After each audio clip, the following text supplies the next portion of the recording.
मित्रांनो नमस्कार।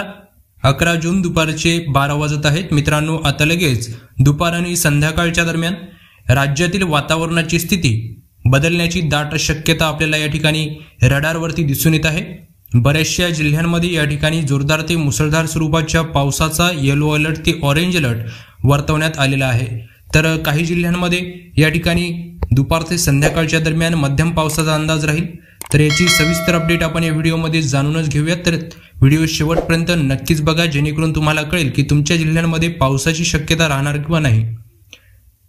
तर मित्रांनो तुम्ही इथे स्क्रीनवरती बघू शकत असाल, या ठिकाणी सकाळपर्यंत विदर्भातील पूर्वेकडच्या भागामध्ये पावसाचा कुठलाही आपल्याला पडसाद बघायला मिळत नव्हता, परंतु आता लगेच दुपार आणि संध्याकाळच्या दरम्यान विखुरलेल्या स्वरूपात हलक्या ते मध्यम पावसाचे वातावरण आपल्याला विदर्भातील बऱ्याचशा जिल्ह्यांमध्ये बघायला मिळत आहे। सोबतच मित्रांनो या ठिकाणी पश्चिम महाराष्ट्र, कोकण किनारपट्टी आणि मध्य महाराष्ट्राचा उत्तरेकडचा परिसर या भागामध्ये सुद्धा या ठिकाणी दुपार ते संध्याकाळच्या दरम्यान मध्यम ते जोरदार पावसाचा अंदाज विखुरलेल्या स्वरूपात आपल्याला बघायला मिळणार आहे। तर सविस्तर आपण जिल्हे बघून घेऊया। तर सर्वात आधी बघूया मध्य महाराष्ट्र आणि पश्चिम महाराष्ट्राचा जेवढा पण उत्तरेकडचा परिसर आहे, म्हणजेच नंदुरबारचा आसपासचा परिसर, यामध्ये धाडगाव आहे, सेंधवा, शिरपूर, धुळे, साक्री, नवापूर या भागामध्ये हलक्या ते मध्यम पावसाचे वातावरण आपल्याला विखुरलेल्या स्वरूपात बघायला मिळणार आहे।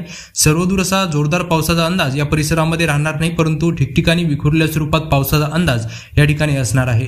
त्यानंतर दक्षिणेकडे धुळे, मालेगाव, मनमाड, वैजापूर, श्रीरामपूर, कन्नड हा जेवढा पण छत्रपती संभाजीनगरचा उत्तर पश्चिमेकडचा भाग आहे, या भागामध्ये मध्यम ते जोरदार पावसाचा अंदाज दुपार ते संध्याकाळच्या दरम्यान राहील। तर छत्रपती संभाजीनगरच्या आसपासच्या परिसरामध्ये म्हणजेच कन्नड, सिल्लोड, जालना, पैठण, सोबतच पूर्वेकडे चिखली, बुलढाणा, लोणार या परिसरामध्ये हलक्या पावसाचा अंदाज, तर पश्चिमेकडे मध्यम ते जोरदार पावसाचा अंदाज या परिसरामध्ये आपल्याला बघायला मिळेल।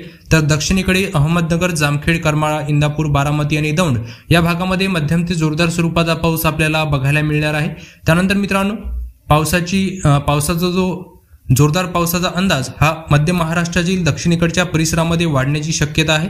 म्हणजेच लातूर, पेठ, धाराशिव, तुळजापूर, बार्शी, सोलापूर, पंढरपूर, इंदापूर, कैदचा दक्षिणेकडचा परिसर, परळी, अहमदपूर आणि उदगीर, बसव कल्याण हा जेवढा पण मध्य महाराष्ट्राचा दक्षिणेकडचा परिसर आहे, या भागामध्ये जोरदार ते मुसळधार स्वरूपाच्या पावसाचा येलो अलर्ट ते ऑरेंज अलर्ट असणार आहे। तर पेठ, तुळजापूर, बार्शी, सोलापूरचा उत्तरेकडचा भाग या भागामध्ये जोरदार ते मुसळधार पावसाचा ऑरेंज अलर्ट ते रेड अलर्ट आपल्याला बघायला मिळत आहे। त्यानंतर मित्रांनो इंदी, जत, जामखांडी, वैजापूर, सांगली, रायबाग, निपणी, गोकाक या भागामध्ये सुद्धा मध्यम ते जोरदार पावसाचा अंदाज विखुरलेल्या स्वरूपात असणार आहे। त्यानंतर मित्रांनो कोकण किनारपट्टी प्रदेशामध्ये जर बघायचं झालं तर नाशिक, इगतपुरी, वाडा, कल्याण व डोंबिवली, मुंबई, खोपोली, खेड, जुन्नर या भागामध्ये मध्यम पावसाचे वातावरण विखुरलेल्या स्वरूपात बघायला मिळेल। त्यानंतर दक्षिणेकडे गोरेगाव आहे, पुणे आहे, सातारा, चिपळूण, रत्नागिरी, कोल्हापूर, राजापूर, कोडोली, कराड, विटा, सांगली, वडूज या दरम्यानच्या परिसरामध्ये मध्यम पावसाचे वातावरण विखुरलेल्या स्वरूपात आपल्याला बघायला मिळणार आहे।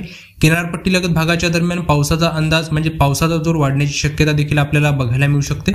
त्यानंतर मित्रांनो विदर्भ आणि मराठवाड्यात जर बघायचं झालं तर बहुतांश भागामध्ये दुपारनंतर पाऊस आपल्याला बघायला मिळेल, म्हणजे हलक्या ते मध्यम पावसाचे सरी बघायला मिळतील।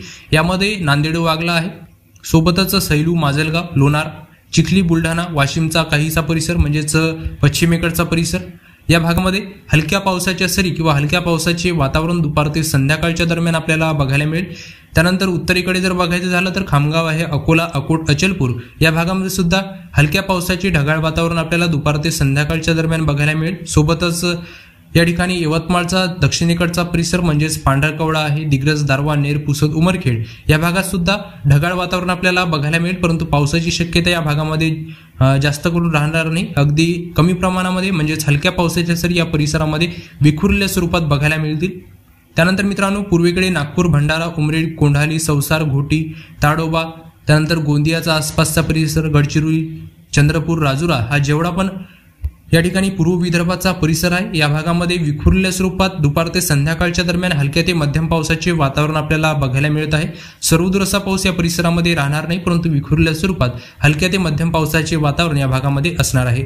एकंदरीतच जर बघितलं मित्रांनो तर राज्यातील बहुतांश भागामध्ये मध्यम ते जोरदार पावसाचा अंदाज, तर विदर्भामध्ये हलक्या ते मध्यम पावसाच्या सरी आपल्याला बघायला मिळू शकतात। तर हा होता दिनांक 11 जून दुपार ते संध्याकाळ दरम्यानचा संपूर्ण राज्यातला हवामानाचा आढावा। तुम्हाला जर माहिती आवडली असेल तर व्हिडिओला लाईक नक्कीच करा। धन्यवाद।